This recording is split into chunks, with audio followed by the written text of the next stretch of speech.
Hello and welcome everyone. My name is Natasha and I am thrilled to be presenting another BorrowBox live event, this time speaking with award-winning author Dervla McTiernan. Just some quick housekeeping. The first half of the session will be myself in discussion with Dervla, and then we're going to turn it over to you, the audience, to ask your questions via the Q&A button at the bottom of your screens. We'd love to know when you submit your questions which library you're also a member of. And if you are part of a library group, then maybe you're submitting a group question. So let us know that as well. We are going to be recording this session and will be up on our YouTube BorrowBox channel in about a fortnight or so. So you can rewatch or share it with friends who are unable to be with us today. Let me introduce our guest. Our #1 internationally best-selling author is Dervla McTiernan, the critically acclaimed and award-winning author of 6 novels, including the much-beloved Cormac Riley series and 2 #1 best-selling standalone thrillers, The Murder Rule and What Happened to Nina. Now, both of these were New York Times Thriller of the Year, and they are currently in development for screen adaptation. We can maybe talk a little bit about that later. Dervla is also the author of 4 novellas, and her audio novella, The Sisters, was a 4-week #1 bestseller in the United States. Before turning to writing, she actually worked as a lawyer for 12 years in her home country of Ireland. And then after the GFC, she moved to Western Australia, where she currently resides with her husband and her 2 children and lots of pets, which I love that, an animal lover. I'm so excited to be talking to you today. Welcome, Dervla.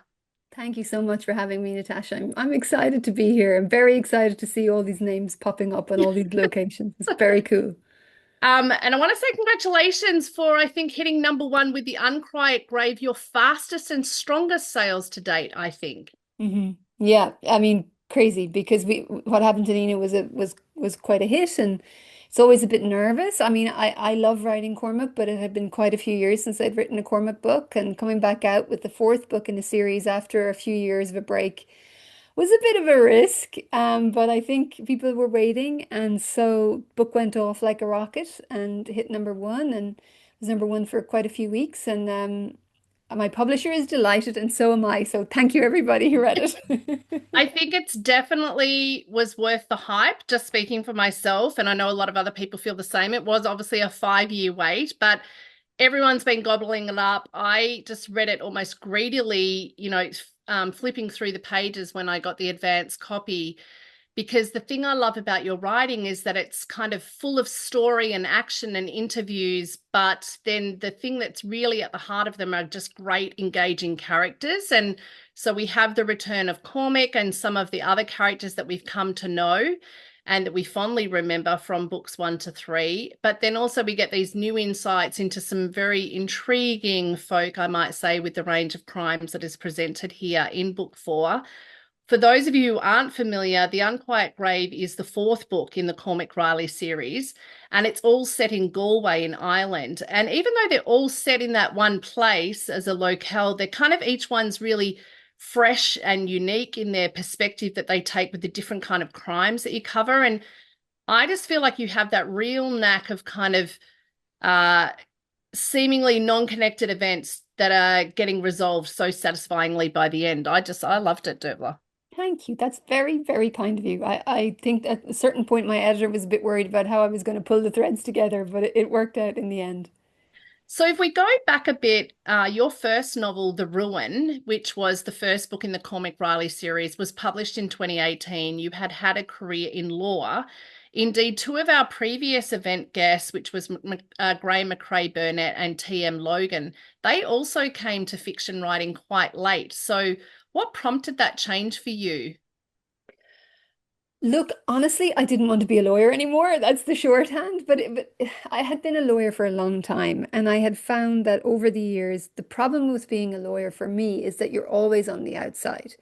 You either come in the midst of a big crisis, or you're doing some big transaction, but you're never really truly part of the team. Even I was doing commercial work, so I was working with a lot of companies, and I found that kind of wearing after a while, and just every day involves conflict of some kind. And we'd moved to Australia, and I came home from work and I was talking to my husband. I was saying, maybe I should do an MBA because that would bring me more firmly into the business of the companies I was working with. And I looked into it. It was going to be 5 year part-time commitment because I would have still had to work and the children were very little. And then I had all the plans. I was nearly ready to sign up, and I turned to my husband again and I said, I don't want to do an MBA, like a big baby. And he said, what do you want to do? And I said, the only thing I think I'm going to regret not really trying to do properly, really truly committing to, is trying to write. And Mm, he reminded me that when we came to Australia, we had promised each other that we would sort of take risks and do things differently and not play by the rules. And, we to see what would happen. We'd given ourselves that freedom and I wasn't taking advantage of it. So he said, look, if this is what you want to do, then go for it. Don't let anything stop you. mm, So I did, and I still had to work, obviously. The kids were very little, as I said. So my writing time was sandwiched between 8 and 10 at night. They were small, they were in bed. This was my time. It was cup of tea. It was on the corner of the kitchen table, but it never felt like an extra chore. It felt like this was the gift to myself, my time. And the mm. moment I started writing, I knew I'd never stop. And I mean, I was terrible to begin with. I was truly terrible, but it was joyful. It was whatever I needed to be, and that was it. I never looked back after that. It's so good that you followed your bliss, as they say, and that you had a supportive partner who was also willing for you to kind of explore that passion. What kind of skills from those law days then helped that transition to writing, or did it actually make it more difficult to go from kind of more, analytical kind of writing or preparation and research to then a sort of creative pursuit?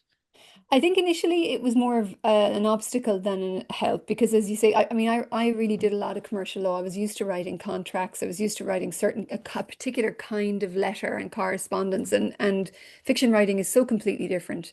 It took me some time to kind of sw learn how to switch gears. But I think one thing did help me. The kinds of contracts I was dealing with were really, really large international contracts. So the contract itself might be 120 pages, but there might be six appendices attached to that contract, all of equal length. And I had to know that if I changed clause 12C(3), it impacted 16D, 46E, 128C, Appendix D. And you have to basically hold a map of the contract in your head and know that if you pull on this string, it impacts all of this. And I always think that it's a little bit like, it's a sort of brain training, a bit like the knowledge for London cabbies.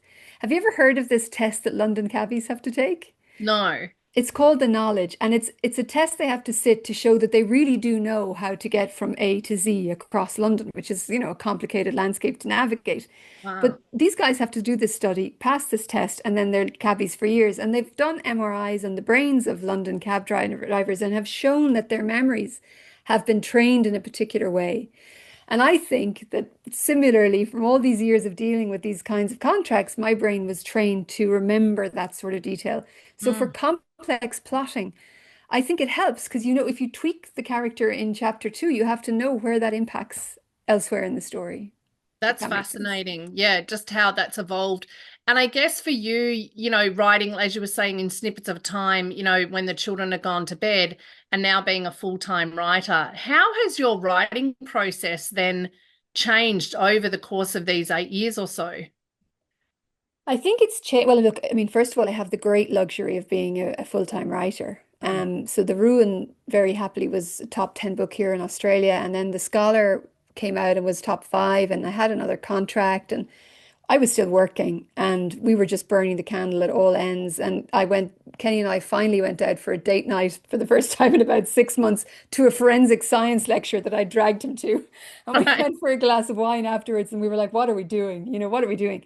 We had been through the ringer. We'd had our financial challenges, and I think we were both afraid to take a risk. Mm. And then when we sat down and talked about it, we said, look, I can take a year to try to write full time. And if it doesn't work out, I can go back to work. The world won't end. I can get another job. And I took the year and I've never had to go back. So that's probably the biggest difference. This is now my full-time job and has been for a long time. I think I've grown in confidence over the years. In the early days, you have very few tools in the toolbox, and you have to make those tools work really hard for you. And as the years go by and you work on your craft, you build new tools and you have more options available to you. When something isn't working, you have more things you can draw on, if that makes sense. Mm. I think that's the biggest change. I feel more freedom with my writing than I have in the past. And I know we were talking off air that, you and I had actually met in October 2017, which was just a few months prior to you actually having your first book, The Ruined, published, was when I was a bookstore owner. And it was such a beautiful night meeting you before the book is published, before the massive success that was going to come about. And I've just loved seeing your trajectory. I mean, now it's 10 books later, 8 years later. What has kind of, I guess, surprised you, um, and kind of been one of the things that you kind of go, this is not what I expected? I mean, of course, you wanted to see the cover on a shelf, and, perhaps go to a few author events, possibly festivals, but is there something that kind of strikes you about what's happened with when you reflect back now on who you were back then and your expectations and where you are now? Oh, like it's been a completely different journey. First of all, I have to say you were so kind that night. You were all so kind. We were so clueless. Holly Ringland and I met for the Mm, first time that night. We were debuts together. We were so scared going to that dinner and talking to you guys because we had no idea how it all worked. We didn't mm, really know even why we were there, except that we were meeting booksellers and very important people. And, we're trying to impress you guys and tell you about our stories without being over the top about it. It was very scary. So a belated thank you for being so nice to us.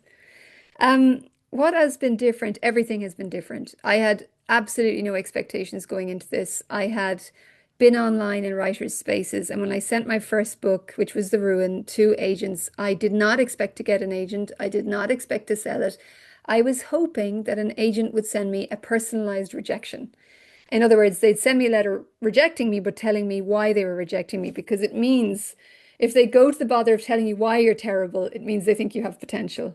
And that was as high as my hopes went at that point. So when I got offers of representation and then the book went out on a Friday, my agent sent it out on a Friday, and I again did not expect the book to sell.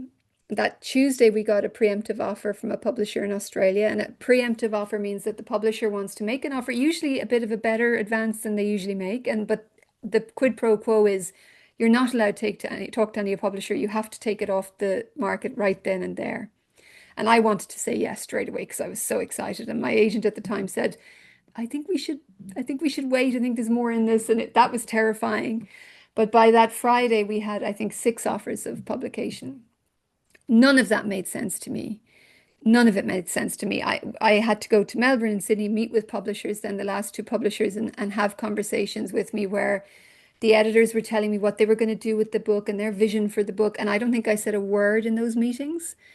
And I'm quite a chatty person, but I was just like, I don't know what to say. This doesn't make sense in my world. And from that moment on, for I think the first 2 years, I just kept saying to my husband, I don't understand any of this. It makes no sense. But I'm just going to do the thing that's in front of me and then the next thing that's in front of me. And someday I'll be sitting at home in the kitchen or something and it will all land and I'll open a bottle of wine and pour a glass and celebrate it. But for right now, I'm just going to keep the headlights pointing yeah. forward. And I Well, think it was like that for about 3 years, maybe. that's a long time because I mean, and there's been so many lovely awards and festivals and, a lot of accolades, here and overseas for your books. It doesn't surprise me though, because when I read that advanced copy, particularly when you read a debut author, Cormac just jumped off the page and was just instantly engaging for me. So for those who maybe haven't read any of your books yet and are coming into this cold, can you talk to us a little bit about who is Cormac and where do we find him by the time perhaps we get to book 4? Cormac Riley is a detective, an Irish detective in his very early 40s. We meet him first in The Ruin, and we actually meet him in the prologue as a very young man, a very young cop who's called out to these 2 children who are sitting in a crumbling house in the Irish countryside. And he's kind of called upon to rescue them. And he does so, but lacking confidence. He's a young man around 2 young kids doing his best in a new job. We move forward with him very quickly then, and we meet him as a very, very accomplished and experienced detective. He's just moved back to Galway from Dublin, where he's had a lot of success with the anti-terrorist group, and he's moved to Galway to support his partner, who's just gotten a new job. She's been appointed to a very senior job out of the university, so he comes down for her. And from that point forward, really, we travel with Cormac when he goes on a journey. And That was very intentional for me. I felt like I liked Cormac from the beginning, but I always felt that he had lived something of a charmed life without knowing it, you know? Mm. He was he's a good-looking guy.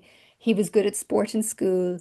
He chose a work that really suited him. You know, he was well suited to the cops. He was well liked by his colleagues. He did very well.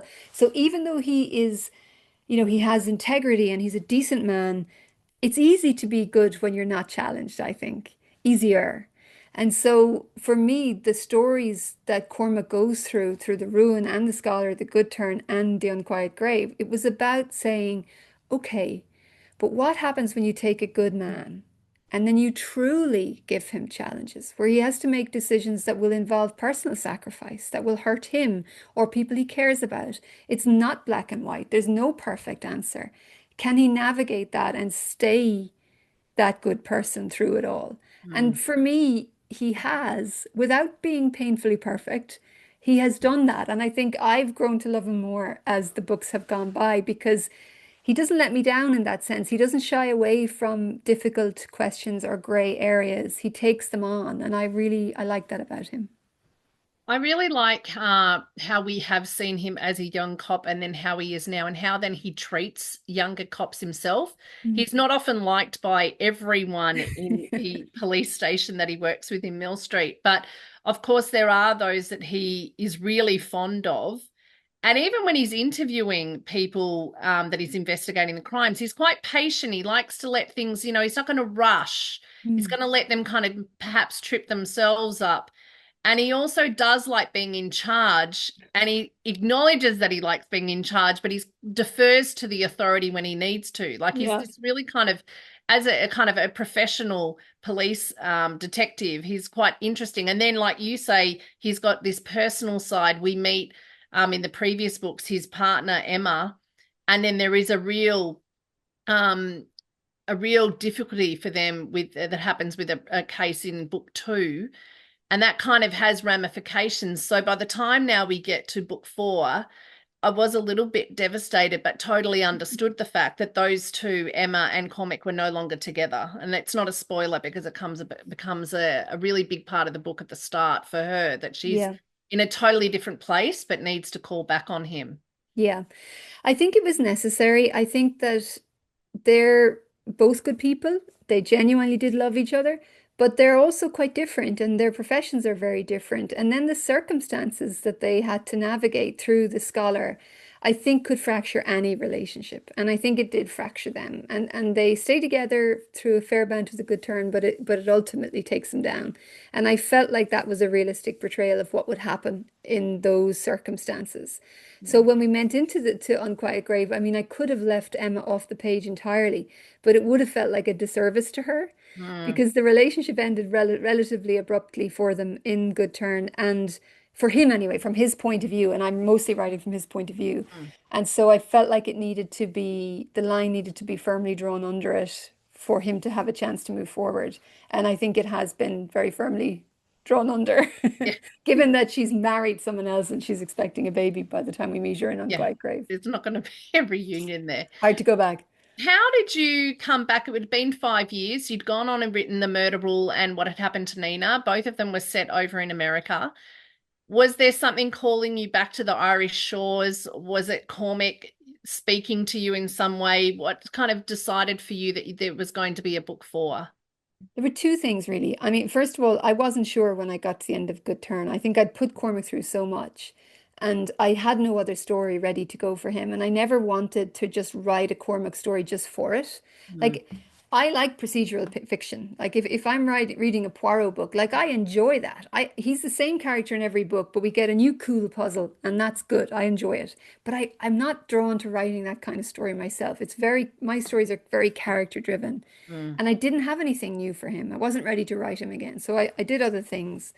And then two things happened. One is I was at home one Sunday and I was lying on the couch, blanket across the legs, reading fiction myself, but it was serious fiction, and it was the third or fourth book in the series, and I was so happy to be going back to this place with these characters. I can't even remember what the book was now, but I remember the feeling distinctly.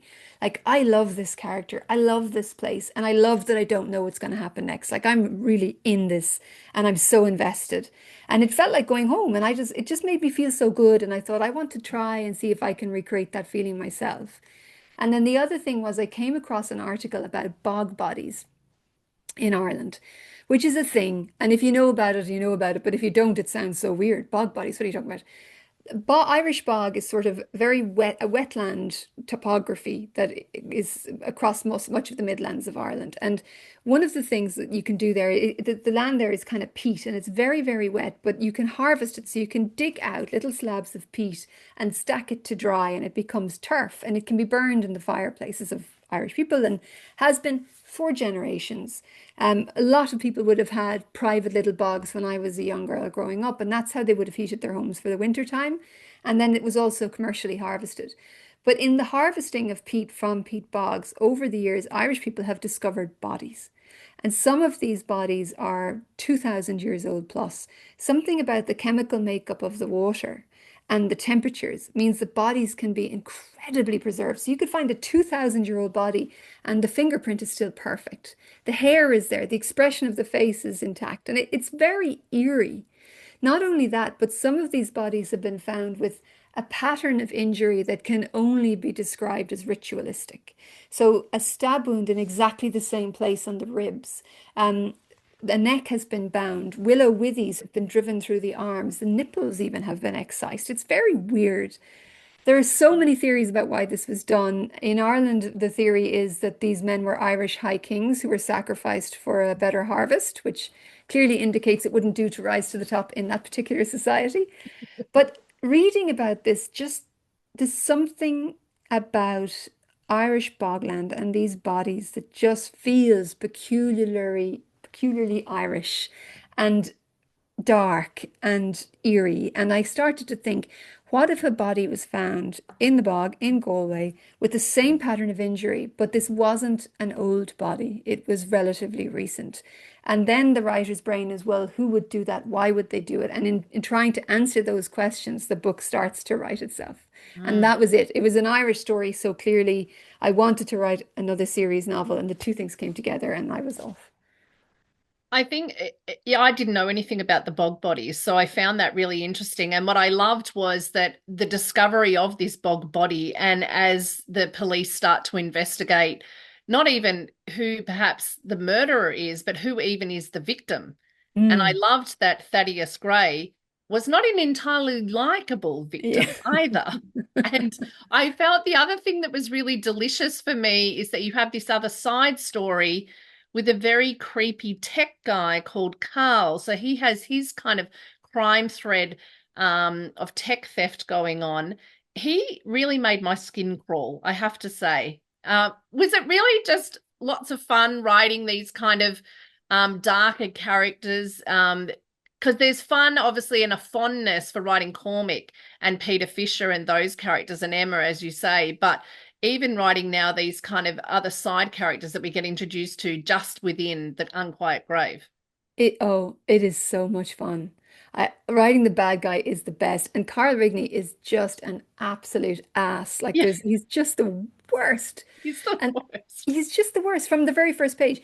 And I think the joy of it is a little bit, we all meet horrible people in life. It's a terrible thing. We wish we didn't, but we do. And the Mhm. thing about horrible people is that they don't just come up and say, "Hi, I'm Susan. I'm a really horrible person." And I like to say mean things about my colleagues behind their backs. And I like to take, food from the work fridge. And like nobody ever says this stuff. Everybody pretends to be nice. And sometimes we're the only one who sees the mean thing going on. And it leaves you feeling isolated and frustrated. And it takes time for the truth to come out. Whereas with a book, particularly if you're writing from the point of view of the horrible character, it's just there on the page. They're an asshole. We can see it. Everybody sees it. And there's just something we love to hate them. We're given Mm. permission to hate them, and it's very satisfying. I don't know why. I can't fully explain it, but it's a joy. I don't know if I hated him as much as I was disturbed by him. Like Okay. he really was not a person I'd want to meet on the street or come across. So, Mm-mm. and I felt like that's the thing I love about your writing, rather than just being a straight police procedural, is we actually do get into the minds of other characters. Sometimes it's Peter Fisher, who I Mm. loved the return of him. We'd learned a lot about him in The Good Turn.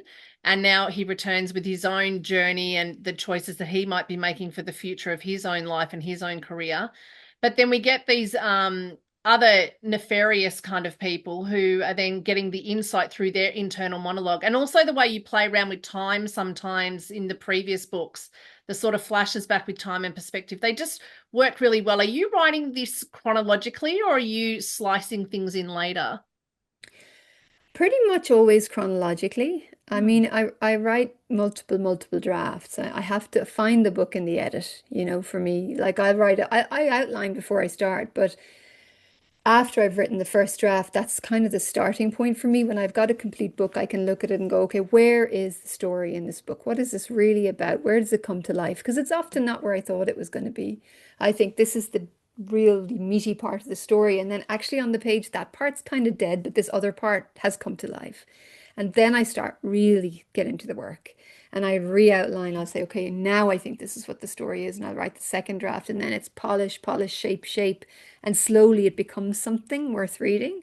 I don't, They're writers who just write it. They're magicians to me. I don't know how they do that.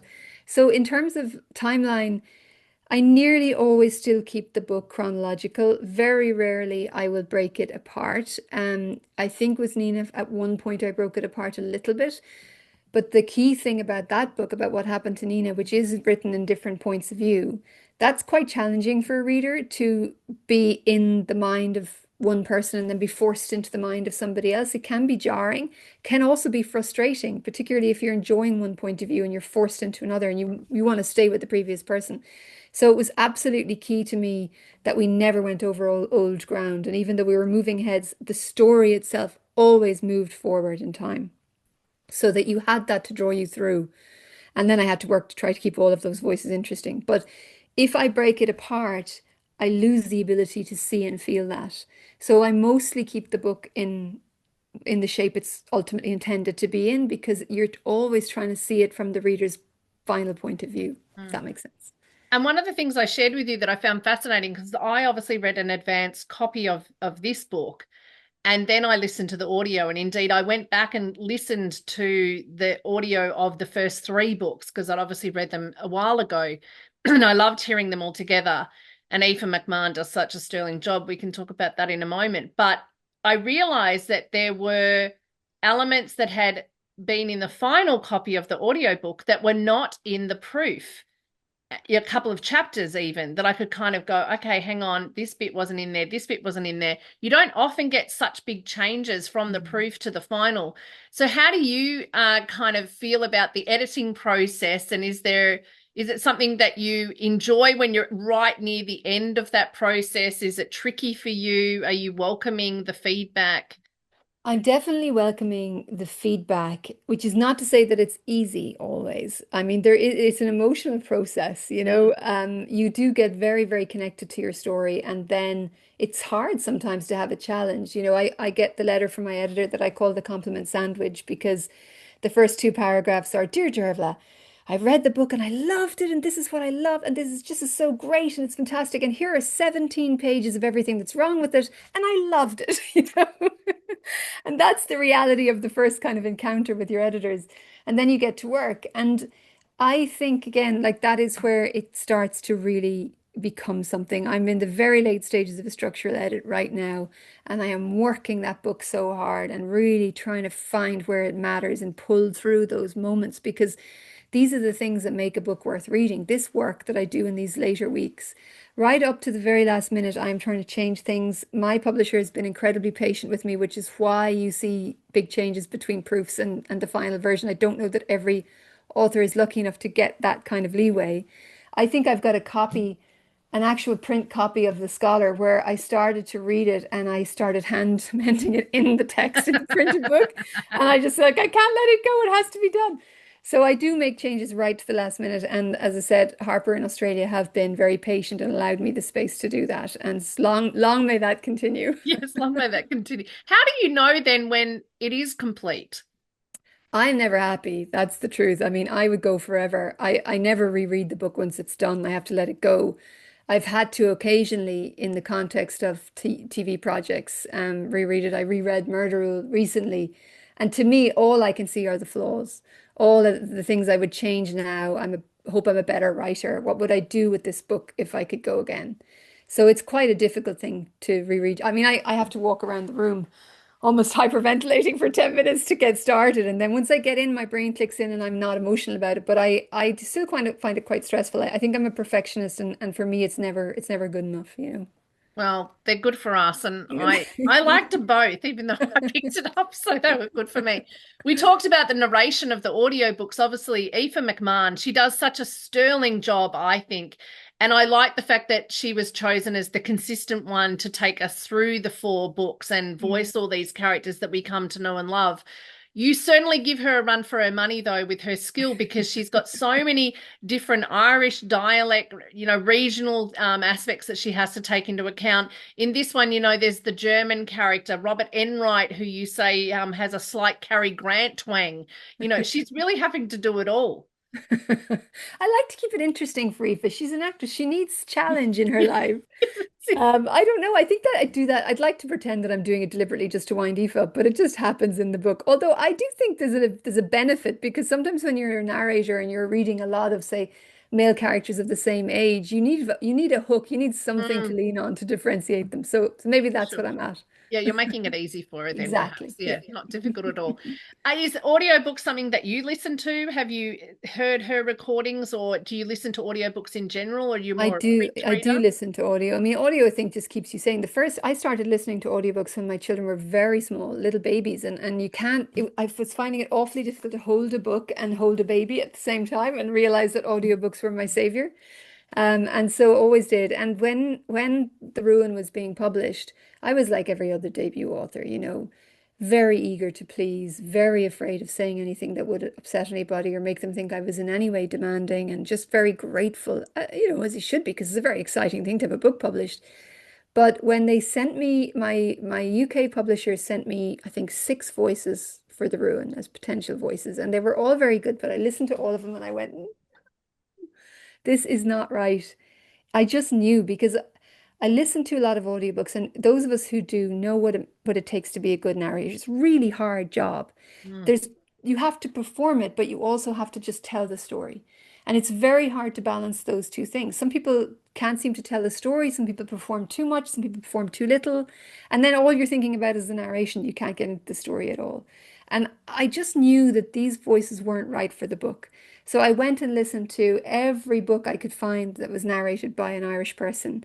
And I found a book narrated by Aoife. I can't remember what it was. It might have been a Marion Keyes book. I'm not sure. But I just thought, oh, she's so good. She is so good. So I wrote the most apologetic email you will ever write, full of the kinds of things they tell women not to put in. I'm so sorry to bother you. Would you mind terribly? I'm so sorry, Lucy. I don't mean, but is there any possibility we could potentially ask Aoife McMahon? And Lucy was so nice about it. And she said, Lucy Doman was my editor at the time. And she said, look, I'll reach out to Aoife. Let's see what we can do.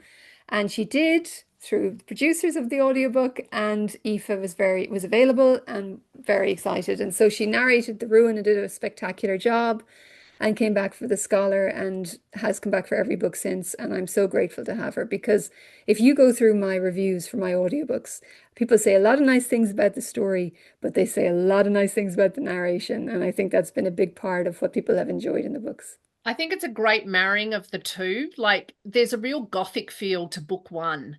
And then we move into much more an analytical kind of in the research lab in book two. And then, now by the time we're in, the Unquiet Grave, there's this kind of historical kind of aspect with the bogs that, obviously you had a familiarity with. But then even, we go over to France. And I was quite shocked to find out that the French do not actually care too much for missing people who were adults. Was that true? Was this part of research you had to do? Yes, and I couldn't believe it. I was genuinely shocked. because I thought I'm going to create some problems for her in France. Let me just go and look at what the procedures are in France for missing persons. And I couldn't believe what I found, which is that the gendarmerie have a policy generally that if an adult goes missing, unless there's something around the time of the disappearance that will cause suspicion. So if there's maybe signs of a struggle in the home that they were living in, or something strange happening with their finances, or something to throw suspicion on the moment,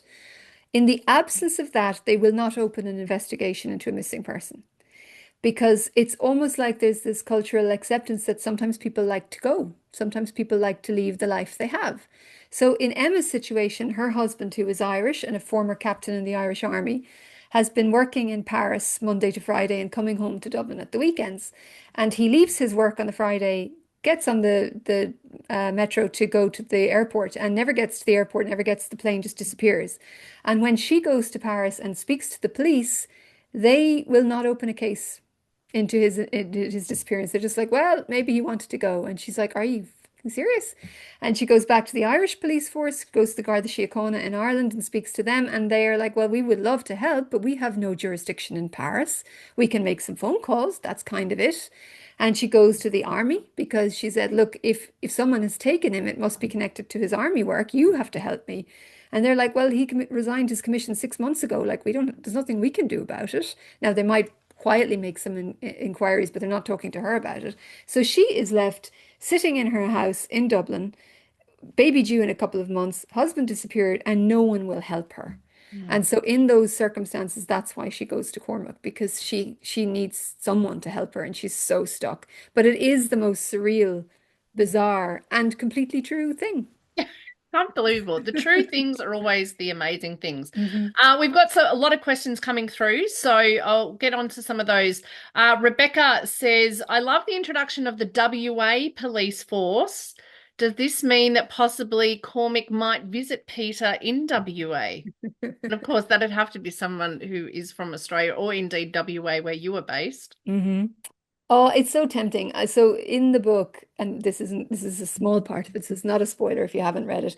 Peter Fisher, who is a younger cop than Cormac, is thinking about going to Western Australia to take up a position with Waypal here. And that is again true to life because West Australian police have gone to Ireland a number of times to recruit Irish police officers who are very well trained. And it's also a very reasonable thing for Peter to consider because Australian cops are better paid. Even though we've got very expensive housing here too in Perth, it's still more affordable than Ireland, believe it or not, on the salary he'd be paid here. And he wants adventure in his life. So he may very well come here. Whether or not I write his story, I don't know because I would love to, but there are so many stories I want to tell, and there are a few others on my conveyor belt first. So maybe, I mean, I'd say ask me again in a year and a half and I'll have a better clue whether it's coming. We will hold you to that. That is good. Natalie from Helensvale Library on the Gold Coast. Do you think you would have tackled writing as an occupation had you not moved to Australia? Oh, that's a very good question, Natalie. And the honest truth is, I don't think I would have. And not because I didn't want to, but because the person I was in Ireland and the person I became here are kind of two different people. Kenny and I, we'd always been the kinds of people who do everything right. You know, we're going to be responsible, we're going to study law, and we're going to get the right job, and we're going to tick all the boxes and all the rest of it. And even though I wasn't particularly happy with my job or in my life, I don't know that I would have taken risks.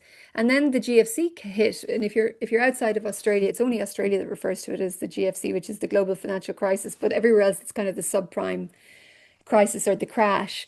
When that hit in Ireland, it really hit very, very hard. And I had a little legal practice in the west of Ireland, and it had been very successful, and then it really wasn't. And I worked through 2 or 3 years post-crash that were absolutely brutally difficult. And we really lost all our savings. The house that we had built that was supposed to be our forever house was worth less than half of what we'd paid for it. We had to try to navigate our way through that. So even though we played strictly according to the rules, everything went wrong for us. Mm. So while that was devastating at the time, it was also very freeing because after you've been through that, you get to say, maybe we don't have to follow the rules. And Mm. so in coming to Australia, we kind of gave ourselves permission to do something different. And that was what I mentioned earlier. And that's what Kenny was reminding me of, just do it. And so even though at the time it was brutally difficult, and emigrating comes with a lot of pain, it's also come with great joys, and it's given me this career, and I love it so much. So I'm very grateful. I feel like your circumstance with your husband almost mirrors slightly Peter and Olivia, who are also saying, let's just, go on an adventure. He sees it as an adventure. He Um, does, yeah. He absolutely Kerry does. says, do you find it harder to write novels set in Ireland now that you're living in Australia? Yeah, that's actually a really good question too. My sister said to me years ago, I think when I was even writing The Scholar, she said, be careful that you don't start writing an Irish microcosm like the Ireland you knew, because Ireland is changing so much. And it has, I mean, we've been in Australia now for 14 years. We've raised our children here. Ireland is a very different country. I just make sure I go back a lot. I was back in November, I was back in January, I'll be going back again. I was back in July, to see family. And when I go home, I'm entrenched in family life. I still read the Irish newspapers. I listen to Irish radio sometimes. I keep myself informed, so that I try to st make sure that I don't start writing memories as opposed to reality. Mm. Kerry says, what kind of research did you do with the Garda to understand how they operate? Was it something that you'd come across with your law work, or did you really have to start from scratch to understand them? The only way I'd come across it through law is as a young lawyer. I mean, again, I was doing commercial law, but two of my friends were involved in criminal defense law. So we would go for coffees and lunches and drinks, and you'd hear the stories from behind the scenes, what was really happening. And some of that definitely made its way into the books. Um, Other than that, it's research. I have spoken to a couple of detectives over the years, that family put me in touch with, but also it's the oddest places that you get useful information, like reading the annual reports of the Garda Síochána. Like annual reports are pretty dry documents, but that's where you find the language that they use to refer to their own work and how they measure it and where the pressures are. And you can find a lot of useful information in strange places. Hmm. Someone has just asked, why did you choose Australia when you could have gone anywhere? Yeah, well, it's a good one. We were moving with Kenny's skills, really. I mean, nobody wants yet another lawyer, but my husband is a civil engineer, and there was a lot of civil engineering work in Canada and Australia at the time. So Canada made a lot more sense in so many ways. It was so much closer to home, but Canada was giving 12-month visas. We had a 2-year-old, another baby on the way, and I was like, I'm not moving us all the way to Canada. We might have to just come home in 12 months. Hmm. Whereas we could apply for permanent residency in Australia. And so that's why we came here. Now, I'd never been to Australia. I'd never set foot in the country. Kenny had backpacked here exactly 10 years before. And so it was between Brisbane and Perth for us because, again, that was where the work was. And I was like, well, which should we do? And he said, look, it's up to you, Derv. You decide, your call. The only thing I'll tell you is that in Brisbane, the cockroaches can fly. So I said, fine, Perth it is. What a reason. What a It's reason to so go to Perth. stupid. I mean, Perth? it's so stupid, but you know Yeah. nothing, you know? And we were, Yeah. Irish people were horrified by cockroaches because we don't have them in Ireland. So Yeah. I'm over Yeah. it now, you know? Well, there you go, Perth, bringing it because you've got less scary insects. That's Debbie says on the subject of playing by the rules, was it deliberate to challenge Cormac, who plays by the rules when Peter obviously breaks them? We obviously don't want to give any spoilers, but they are obviously a really nice contrasting pair of partners there. Yeah. That's God, you guys are coming with the questions today. Yeah. These are awesome. Yes, it was intentional because if you read the books and pay a certain kind of attention to them, you'll see that Cormac is really going up against, particularly in the earlier books, what I always think of as the wink and elbow language of delight, which is stolen from a poem an Irish poet has written. But this sort of world of back scratching and favors that seems like it's benign, but can lead to really unjust outcomes. And he is pointing out the fact that this can be brought to such extremes that it becomes an evil in itself, and he is against it. But there's nothing in this world that is really, truly black and white and simple and easy, that easy. Mm, And sometimes playing strictly by the rules also leads to unjust outcomes. And mm, I think I wanted to just put that on the page in a way that made it clear that, like, it's hard to follow the rules all the time and obey what the system says you should do when you can see that there's a human being in front of you who is hurting. mm, And Peter is younger and he hasn't lived through as much as Cormac has lived through. And when he sees somebody in this book hurting and he sees the human pain of the moment, it's very hard for him to just go, ah, well, the rules are the rules, you know? Mm. And so he makes a decision that he makes. And then Cormac has to deal with the or try to kind of begin to wrestle with the repercussions of it because Cormac can see 5 more moves down the line what the outcome will be. But Peter's young. You don't always see that when you're young. I think it's really nice to actually have nuance presented to us on the page because I think in this current world, we've kind of we want everything to be black and white, but there is this gray. And this idea that you can actually hold two truths at the same time and kind of identify with two characters at the same time. And it might be down to experience and it might be down to age and it might be, a range of other factors. I think that's a really lovely part of the story. Well, thank you for saying that. I mean, I don't know if you feel the same way, Natasha, but I'm so frustrated by the tribalism and the pushing people into boxes on social media and in a lot of online discourse. And I just think most people live lives that are not like that. Mm, Most people are not online having battles being pushed into silos, but that seems to become the whole of the discourse. I think most people, when they live a life and they deal with all the hard moments along the way, we know that it's grey, we know that it's difficult, and we want to have these nuanced conversations with each other that have more compassion at their heart. mm, And that's how I feel about life, and I hope that that is reflected in my books. mm. It gets us away from the skill that we all learnt in year 9 doing debating, like just to see all the slides. Lois says, does your editor need to have a deep understanding of Ireland?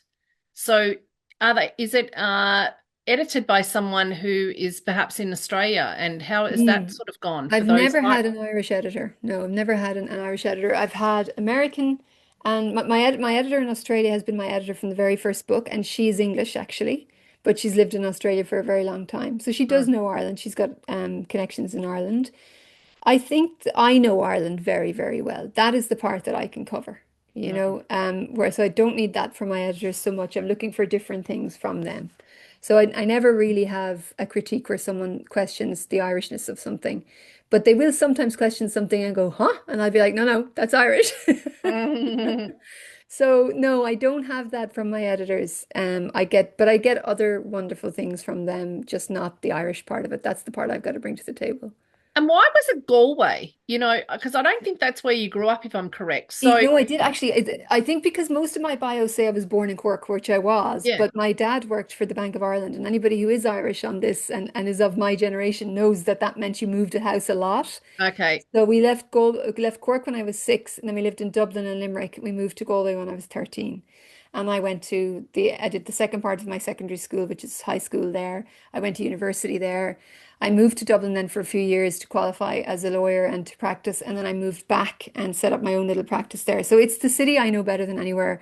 I have walked every street 1,000 times. It's a small little city in the middle, and I know every street corner, every pub, every cafe. And particularly when I had left and I was in Perth and looking back, I mean, maybe I wrote from a position of homesickness a little bit, but it's the place I know better than anywhere.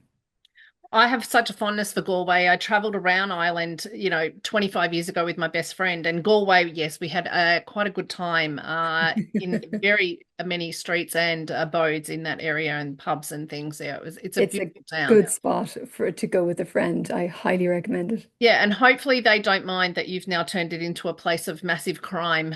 It's needing to be. I'm not the first, and I'm sure I won't be the Yeah, last. that's exactly right. And actually, a colleague of mine at work said, well, it's got some good coverage with Ed Sheeran writing the song Galway Yeah. Girl, and that's okay. Thank you, Ed. He's Yeah. coming to Perth soon. I'll have to see if I can catch up. Joanne asked if you could turn back time, would you have just started your career off as a writer and not actually have bothered with practicing law? I don't know. I think that's a really good question too. I don't know if I would have been any. Well, I probably wouldn't have been much good. I mean, look, I had to improve my writing this way anyway. There was no shortcut. Like I had to do the graft of becoming a writer, and that just takes time. But I also think I brought a lot of life experience to my books that I think is part of what makes them what they are. That's not to say that much younger people than me can't be amazing writers. Obviously, there are loads of young, fabulous writers out there, but I don't know if I would have been one of them. Maybe, maybe I just like to tell myself that so it doesn't feel like I wasted a lot of years. Yeah, that's right. But I think we live the lives we live, and I have no regrets, let me put it that way. Yeah. Kyle from Tea Tree Gully Library. I think that's South Australia. Do you ever just write for yourself something not to be commercialized? It's a great question. Oh, Jesus. You guys put some thought into That's these a really questions. good That's a really question. good one. I'll tell you what I want to write, which I haven't done yet, but I am working on it in my head, is a really dark, twisted little middle grade fiction book, which I would love to write just for funsies. And I don't think it would ever be published because it's such an odd little story. Yeah, I've talked to my kids about it a fair amount and they've encouraged me. And maybe someday I will have the time. The only reason I haven't done it is because at the moment I just feel like I'm moving from deadline to deadline to deadline. There's Mm, always another book waiting to be written, but mm. it won't leave me alone, that story. So I think someday I'm going to have to do it. You have to give yourself long service leave and then you Yeah, can do it then. That's what you need to do. exactly. Long service leave to write a different kind of book. I That's love right. Yeah. it. Lulu says, I see you with Michael Robotham today. Is it wonderful catching up with crime authors and do you compare notes, etc.? Oh my God, yes, we do. I saw Michael last night. I interviewed him at the State Library in Perth for his new book, which is called White Crow. And I'm not just saying this because I really like him, but if you haven't read it, or you haven't read the first one, it's the second book in the Philomena McCarthy series. Just read them. They are a joy. They're like the best of crime writing. You really, really immersive, but such likable characters. Philomena McCarthy is this young cop, but she comes from like an entrenched crime family in East London. So you've got her dad and her uncles who are very funny and charming, and then some really dark bad guys. Fabulous read. Anyway, the question was whether it's fun to catch up. It's great fun to catch up. The crime writing group, family, is so incredibly supportive of each other. Everybody is lovely. Michael has been very, very kind. He's great fun. He's very interesting. He's been doing this for a very long time. He's got some fabulous stories to tell. And I will see him next week because we're both going to Byron Bay. And Chris Hammer is also going for a panel that the three of us are on. So that will be a fun night, I guarantee you. That will be a great session if Mm. anyone's in the at the Byron Bay Writers Festival. Which crime writers do you enjoy reading? Judy asks. Well, Michael Robotham, obviously. I also read a book by J.P. Pomare this year. He is a New Zealand writer and very skilled. And I think it was called, oh, I'm going to get it wrong, 17 Years Later, I think. And that was a very, very good book, particularly just jumped out at me. I read a book recently by an Irish writer, Anna McPartlin, and I'm going to forget the name of the book, but it's only coming out, I think, in September. Mhm. Ooh, it might be called The Lost Ones or something. I'm not sure. You'd have to Google it, but it's Anna McPartlin, and it's a book set quite a few years ago in Ireland where a body of a baby is found on a beach, and it's told from the perspective of a young female cop, and it's brilliantly written and very compassionate and interesting. And what she comes up against just in trying to do her job is so profound. And I cried a bit. And it just is a very, very, very good book. So those are just a few examples. Tana French is an old favorite of mine as well. If you're looking for Irish crime fiction, I would really recommend her Dublin Murder Squad books, starting with In the Woods. They are brilliant. Mandy asks, when you're on tour with your book, do you miss your writing? Yes, but I Do you miss stop family. completely? I do now. I used to write. I wrote probably on the road with The Ruin and The Scholar and then stopped after that because the tours are just so intense now. I think we saw 4,500 people on our last tour, and sometimes the days, I mean, there's a day in Sydney where you get up and you have bookshop visits in the morning, and then you have a podcast, and then you have an event at your publisher, and then I think I had a radio interview and two more bookshop visits, quick change, and then you have an evening event, and you're just going, and the next morning you're on a plane. So it's quite intense, and so there's no room for anything in your brain when you get to the hotel room other than oh. Yeah. So I don't miss the riding so much because I'm in a different mindset. I miss family terribly. I miss the kids. I miss Kenny. Every time I'm in the airport and I see a child, I get weepy, even though mine are half grown up. Um, I'm just a bit of a homebody, so I do find that quite difficult, and I'm very ready to come home by the end of it. But it's also a great privilege to go on tour and get to Mm. meet all the readers. Like And it's see all these great fun. towns of places that you might not have gone to. Exactly, Yeah. yeah. Annette from Mudgee in New South Wales says, how do you feel after completing a novel? Is it exhausting? Oh, it's sad. I don't want like I'm going to hand this book in that I'm working on right now next Tuesday. And even though there's a bit of tension in these last few days and a bit of fear, will I get it to where I want it to go? it also feels so good, like you're really working something right at the point, and then you have to let it go. So I think it's 50-50. Like part of you is delighted, it's done, woohoo, finished, I can move on to the next project. Mm. And part of you is sad to let it go. So I think it's a little bit of both. Jackie asks, could there be a comic series on TV? She's from Ashburton in Melbourne. Well, it kind of moved along for a while. It was optioned early on by an Australian production company, and then Colin Farrell's production company got involved for quite a few years, and it just kind of sat and didn't move forward. And I got the rights back finally. So the rights are mine again. So I'm thinking about it, but I don't know about the Cormac series. We'll see. We'll see is Hmm. probably the long and the short of it. I guess I feel a bit differently about TV adaptations now than I used to, in that in the early days, I was quite happy to just sign the rights over and say, go for it, and, have no involvement at all. I think I feel a bit more of an urge to be involved now. I think it depends on the project. There probably would still be projects that I would just happily sign over and say, go for it and best of luck, and I can't wait to see what you do. But there are some that I think I'd like to be a bit more involved in, and the Cormac books are probably falling into that category a bit more. So I Hmm. think I'll take my time with it and find the right home in the long term. Emma from Scotland asked, did Cormac actually come to you as a fully developed character, or does more of his story come to you as you're writing? He did not at all come as a fully developed character, to be honest. He came about because of necessity in the story. All I had when I started writing The Ruin was this picture of these two children, Maud and Jack, in this crumbling house in the Irish countryside. And I knew that Maud had protected Jack from the moment he was born, and she didn't know if she could protect him from what was coming, and that they were both afraid in this house, and it was getting dark outside. That picture I had very clearly in my mind. I needed a young cop to come there that night. I decided to make him a man. I'm so sorry to be so sexist because I wanted that person to be unsure of themselves. And in Irish culture at the time, a young 20-year-old woman would probably have babysat about 50 of her first cousins, for half her life, whereas a young guy would be less likely to. So that's why he was a man.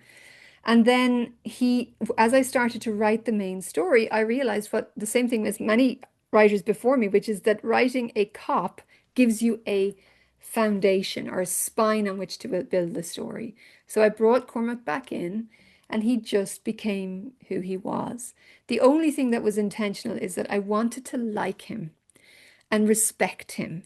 And I Hmm. had read so many detective novels where the guy was emotionally illiterate. Like he couldn't pick up the phone to call his ex-wife or his kids, or he just, it was just, and he was always sorry for himself that his relationships were terrible, even though he put no effort into sustaining them. And that just didn't match the men I knew, who were much more emotionally together than that and much more literate and competent. And I didn't want to write somebody who felt unreal, and I didn't want to write someone I couldn't like. And so Cormac for me always there had to be core decency about him. But he grew with the books for me. Just on about the writing, Jessica asked, what do you find the most challenging about writing suspense? Maybe What a do I budding find the writer most there that challenging about wants to do writing that. suspense? Um, I think I write very complex plots, and so making sure that the nuance, that it's an easy read for the reader, that is the hardest thing. Mm. So for the plots to be interesting and multi-layered and suspenseful, but easy for the reader to read, so because my job is to entertain you. I'm not trying to put you to work. It's not that kind of book. Mm. That it should be robust enough and interesting enough and challenging enough that there's something in there for your brain to chew on, but it should also be fun. Mm. You don't have to do my job for me. My job is to make sure I've done that work before you get to the book. And sometimes it involves a lot of work to make sure that those paths are smoothed, and I have made sure that everything connects and lands, and I'm giving information at the right time in the book so that you can be a little bit ahead, but not too much ahead, and that you have moments of revelation. And that's quite difficult sometimes. You really have to go back and do 40 drafts to get that right. Sandy, she's from Miley Libraries near Phillip Island. What characters do you find most challenging to write? So, in terms of the challenge of characters, Hmm. one you find more difficult? I think sometimes it's just it can often be like an almost generic character who's not going to be there for a huge amount of time. Getting the balance right that you give them enough personality and character that they become something distinct and Mm, not just total background, but not so much that you're signaling to the reader that they're more important than they are. mm, So, in Grave, Cormac comes back from France and suddenly he's a new boss. And that particular character is going to be obnoxious and abrasive, but he's not that pivotal in the story, but he does play a role. mm, So it's giving him just enough personal characteristics that he stands out and becomes real to you, but not that you're misled into thinking, oh, he's going to be key now. mm. And those subtle signals can send your reader down the wrong path. So getting that right is hard. You paint it so well though, because I can visually see all the people, even just with a few sentences, like they're immediately recognizable when as you're reading it from someone that's not familiar. Um, Gillian says, "Do you know how it's going to end before you start?" She's from Belfast Libraries. No, I don't, but I do know that I can end it. I have at least one ending available to me before I go because I didn't always, but now I'm like I need to know I can land the plane, because I might have a limited amount of time to work on the book. So I have to know that going in there. It gives me comfort, but I feel in no way bound to it. I let the story bring me where it needs to bring me. So I've always outlined, or certainly outlined since book two, but I want to know that I will never force myself to stick to the outline because I think your instinct and your intuition is the strongest guide in writing the book, and it will lead you down to interesting places. And if you put yourself in too much in the straitjacket of an outline or a planned ending, you can miss all the good stuff. So I know I have an ending, and sometimes that's the ending I write to, but sometimes it isn't. And that's really driven by the story. And do you feel more confident with your instinct now, like over the course of books? Is that something maybe in your writing style that has developed the most? Absolutely. I think that I look, writers will always say they're either pantsers or plotters, like they plot a book or they write by the seat of their pants. I think everybody sits somewhere on that spectrum and moves back and forth.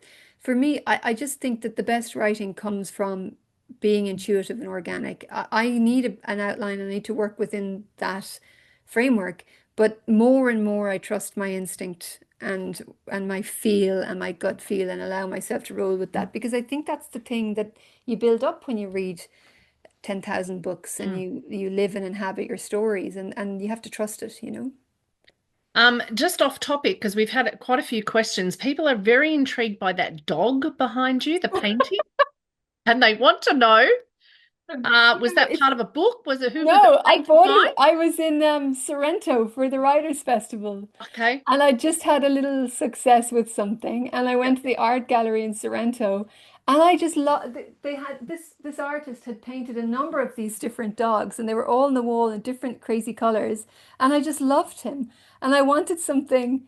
I like pictures that make me think of a story, and I just like his crazy eyes. So he's been there. He cheers me up. So Yeah, that's where he that came has from, the art attracted you. gallery in Sorrento. And someone, Natalie is asking, what are the notes that are on, it looks like your ceiling? Are they Oh, yeah. planning notes? They are planning notes. So this Yeah, is right. magnetic paper. I don't know if you guys have come across this. These are, No. it's like Post-its. You can buy them at Officeworks and you write on them and then you just pop them up like that. And there you go. Oh my goodness. So your wall and your ceiling become your whiteboard You're and then you have all the space in the world to full of figure out what you writing want to tips. do. That's Yeah. great. So obviously, Dina was saying, do you handwrite or type your work? But you're probably doing both, I would say, because I you're do handwriting on both. those. Yeah. So I will show you all the tools. This is notebook at the moment. Usually it's a hardback notebook. This is the one I'm working in right now. So this is just full of pages and pages and pages. And I will usually start a writing session in this. I have Scrivener open on my other screen here if I turned around, but I'd be afraid to plug you out by Yeah. mistake. And the latest toy I just got, which is not necessary, but sometimes you kind of give yourself something to kind of keep you going, is this tablet, which is called a Remarkable tablet. I'll just show you guys just because I have you and I can. Um, it's an e-ink tablet, and you can mark up your manuscript on it, and you can see your entire page. I used to do this on my iPad, but it's quite difficult. You can only see a small portion. So I can edit Oh my goodness. go. And while I can do that on my PC, I find that at a certain point it gets harder to see the book when you've looked at it on your screen 10,000 times. And something about, I used to print the manuscript and now I don't do that. So now I put it on this and then I can just mark it up as I go. So that's my current tool du jour. Amazing. There's been a lot of requests for tips, so I think you've given them quite a lot. And someone asked, do you go to sleep with a pen and paper beside you? Actually, you know what I do? This is terrible, so modern, but I write it in my notes app now these days. Yep. I write little notes in my notes app, but I did at one point put this on social. I'm not going to be able to, let me see if I can find it. I wrote a note. At one point I woke up and I was absolutely convinced. Yes, here it is. I was like, this is it. I found the key thing in this book, and it's just going to be, oh my God, it's a genius idea. It's going to be as good as that speech about, the cool girl in Gone Girl by Gillian Flynn. This is going to be amazing. I must write it down.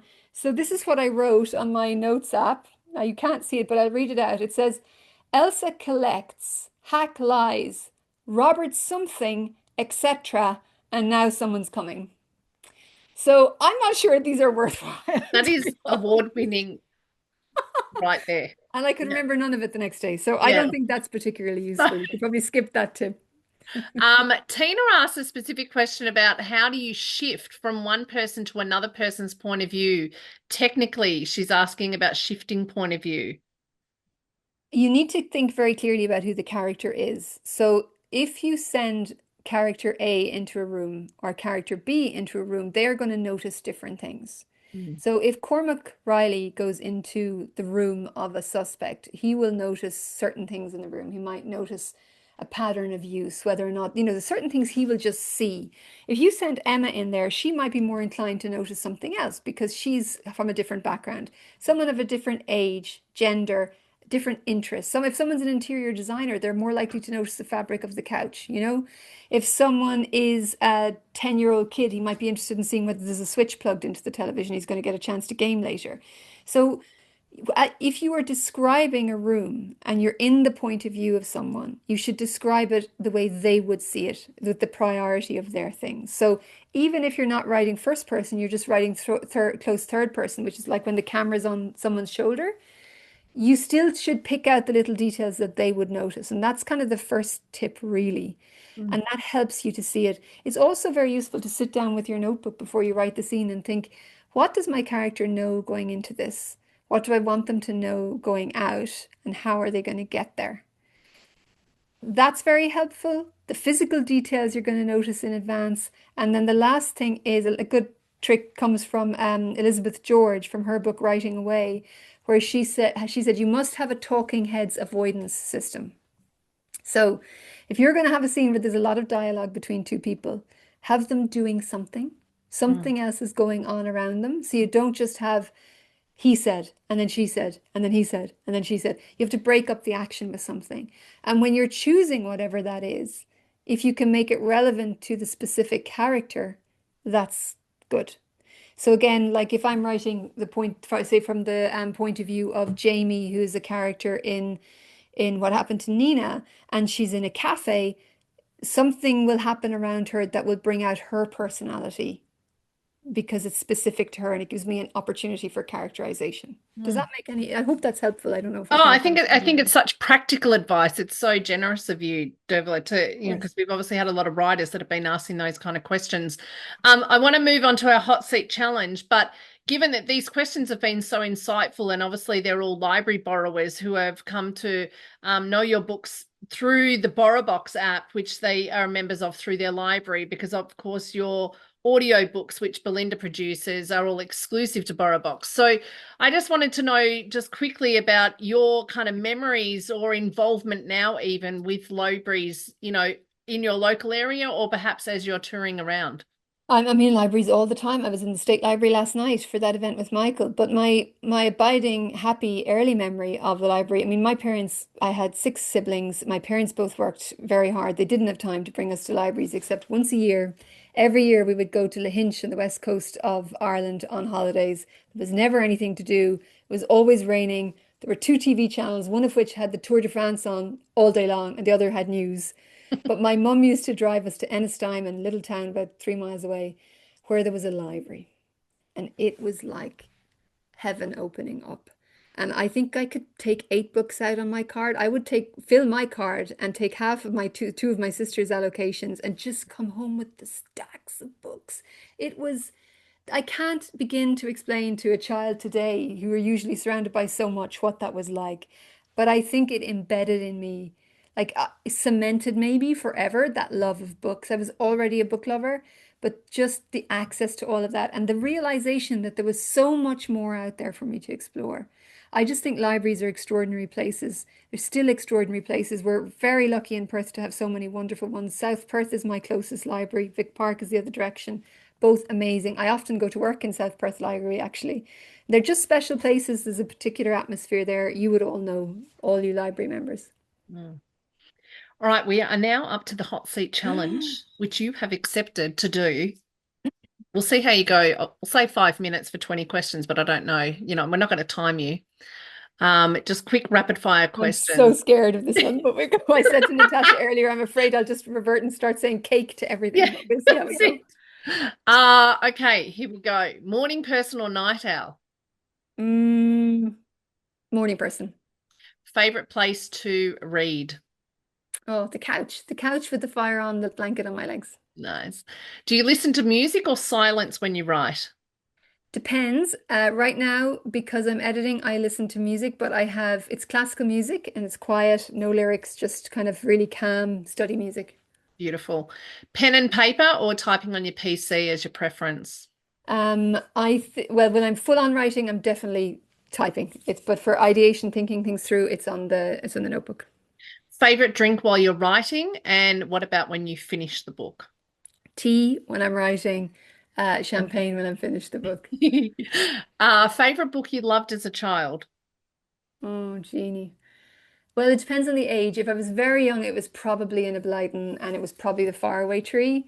When I Hmm. was a bit older, I loved all the Dragonlance books. I mean, I was just very into fantasy at that point, and they were based around kind of Dungeons and Dragons-y type stories, but deep sadness, and I would cry my way through them and be delighted with myself. They were great. Jinx on the Magic Faraway Tree. Who is the first person you show your completed draft to?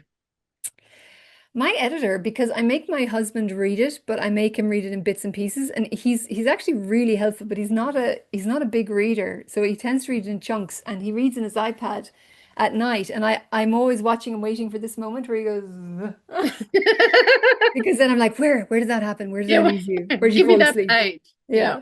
So he reads in bits. I don't think he's read a fully finished novel since like the Ruin because he has to read so many drafts and bits and pieces, you know.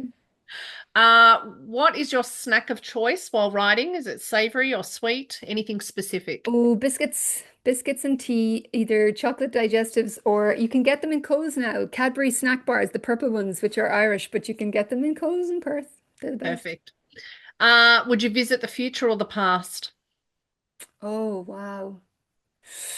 Oh, the future, but I'd be afraid. But I would, yeah, the future, I think. Okay. Favorite smell? Mm, home, just home. Sound or noise you love? Mm, gosh. Um, I love hearing my kids happy. You know, if I can overhear them laughing, it just makes me happy. And then sound or noise you hate? Oh God, that bloody basketball, which is also my kid bouncing it for the millionth time a day. I feel like you've heard that a few times. Are you a collector of anything apart from interesting dog pictures? Am I a collector of anything? Just books, I think, are my only weakness, and there's just stacks of them everywhere. My husband collects board games, and Oh, so we have no. a vast collection of really good board games, actually. But I am mostly a book person. Great. Your childhood celebrity crush? Oh my God, this is so embarrassing. I think I was about 13 and I was babysitting and I saw Mel Gibson in some movie and this was very young Mel Gibson before he went completely crazy and he was so beautiful and I think it was my first crush on any human ever. I can't believe I told you Amazing. that, but there you go. Yeah, he was a bit of a honey. Mm. Carla just said you can buy silent basketballs on eBay. My son has the same obsession. Ooh, do they actually bounce? Because I've looked at those. I will definitely look into them, Carla, if Yeah. it's work for you. Yeah, a Mm, tip back for you. One, thank you. give one, take one. What superpower would you love to have? Oh God, the all of the massive superpower. Like I'd like to be omnipotent for a day so I could just stop all the fighting and just say, that's it. You don't get to resolve anything by violence anymore. Sorry, end of, and just put the boot down. I think a lot of people are putting their hand up for that. Mm. What skill do you have that might surprise us? None, no skill No, whatsoever. your There skill is is no to be secret not skill skilled. here. No, Yeah. I have nothing that I would surprise you guys. I'm average at everything, to be honest with you. Um, what is your bucket list travel destination? Oh, do you know, honestly, and I'm not just saying this to be smarmy. I really want to travel Australia properly because Mm, I go on tour and everything is so quick. I never get a chance to explore. And but I see just enough to see how beautiful it is. mm, And the kids are 15 and 13, so we're not a million miles off being able to go ourselves. And mm. when we can, by God, I just want to go to every corner of Australia and really experience it. So that's my bucket list. Beautiful. Uh, what is the favorite book to screen or stage adaptation that you have Oh, watched? most recently, actually, one just jumps to mind straight away. And I don't know if you guys have seen it, but if you haven't, you've such a treat ahead of you. Department Q on Netflix is brilliant. Have you seen it? Isn't it so good? It's so good. And it took me a whole first episode to get into it. So if you find Mm, the first 20 minutes you're not sure, mm, please give it a go because I mm, swear you're going to enjoy it more than anything in recent years, right? It's mm. so clever. Oh, And the so characters clever. are so brilliant. Like it's Love just him. really good. Yeah. Yeah. Yeah, I don't Amazing. mind him being, No. flawed, deeply Yeah, flawed. I'm okay with that too. And the last one, if you could play a character from any of your books, who would it be? Like play like on the screen or something, or be in them in real life. Yeah, Oh or God, be be on the them in real screen. life. You could cast yourself. We're If cast okay. myself, if it was a show, that's one thing. If it was actually in real life, I don't know if I want to be any of them. Do any of them have a positive, happy outcome? I'm like, I don't know. But do you want to just be Emma's a little life bit? is going to improve from here on in, I think. Well, not that that's a spoiler, but maybe Emma because her life isn't too bad. But none of them is the honest answer. I think I write people in really traumatic circumstances, and my She's life is pretty much smart. safer. She's got good skills. She's got good skills. I'll give her Yeah, that. So yeah, maybe Emma at a yeah. Okay. stretch. You have passed the hot seat challenge. And I didn't say cake once, Yeah, Natasha, just to win. not cake at all. Not even when you could have had it as a snack while you're writing. That's right. This has been absolutely delightful talking to you. I just want to thank all of our libraries who've been promoting our events, and in particular this event, and to everyone that has been tuning in this morning, this evening, this afternoon. We've loved you, and the questions have been fantastic. There's so many that we also couldn't get to. I want to thank Alice at Novel Concept, my colleague Cassie, who's been working the tech behind the scenes, but most of all to you, Dervla. I loved meeting you back in 2017 and to come full circle and talk to you now. It's been just such a delight. And to hear your writing process and the tips you gave, you're just so generous. It's been an absolute wonder. You're so kind. Thank you, Natasha, for having me. Thank you for everybody at BorrowBox for putting this together. And thanks everybody who came along today. This has been a blast. And those questions were amazing. And just a reminder that you can listen to or read these exclusively on your BorrowBox app. Get into the Cormac Riley series. If you've read them, you will know what I'm talking about. If you haven't, you start with The Ruin, you move to The Scholar, then The Good Turn, and now the new one, The Unquiet Grave. But of course, there are Dervla's other books, The Murder Rule and What Happened to Nina, which are standalone thrillers. And if people want to get in touch with you, Dervla, I know you're quite active on socials and you have an amazing newsletter. Do you want to give people the info about that? That's so nice. Yeah, look, what I really love is for people to sign up to the newsletter because then I can stay in touch. So people email me back all the time with questions or just to say hi, and that just feels really personal. I try to get back to everybody. So if you'd like to follow me on social, you'll find me on Instagram or Facebook.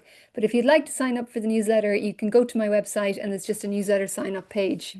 DervlaMcTiernan.com, I think /newsletter will get you there. Beautiful. Thank you, everyone. Good morning, good afternoon, good evening. We loved being part of you for this special event with Dervla McTiernan. And don't forget to ask your library about our next library event, which is with Kate Atkinson on Tuesday, the 23rd of September. Thank you, and we'll see you soon.